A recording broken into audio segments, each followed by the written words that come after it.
Nafikiri haya ni maajabu. Unajua kuna vitu vingi sana ambavyo wanaume huwa mnanishangaza.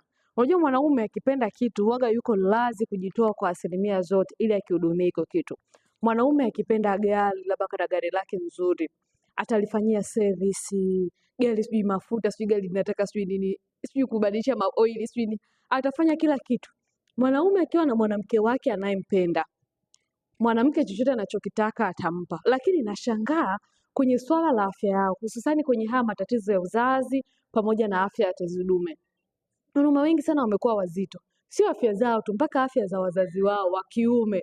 Sasa najiulizaga why? Yaani utakuta mtu ana dalili zote za tezi dume, zote anazo. Mkojo anakojoa mara kwa mara, anapata maumivu, mkojo unashindwa kuisha moja kwa moja, zote hizo anazo. Au baba yake anaonekana kwamba ana dalili zote hizo, anapata maumivu, huenda na imeanza kufikia kwenye saratani ya tezi dume, lakini hashtuki. Yaani sasa huwaga najiulizaga what's wrong?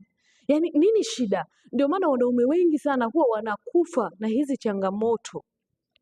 Kwa sababu gani? Hawajali wao, yani wao huwaga hawajiweki priority, yani hawajiweki kipaumbele. Sasa mimi nadhani ni vyema sana ukaanza kujiweka wewe kipaumbele, ukaanza kujali juu ya afya yako, kwa sababu hiyo ndio inakupa nguvu ya kuendelea kutafuta na kuhudumia watu unaowapenda, not otherwise. So kama wewe ni mwanaume na una changamoto yoyote aidha ya uzazi, afya ya tezi dume, maana yake una nafasi sasa ya kuweza kuanza matibabu mapema na kuanza kupata maendeleo mazuri kwa uwezo wa Mwenyezi Mungu. Kama una changamoto yoyote na unatamani kupata matibabu, karibu sana.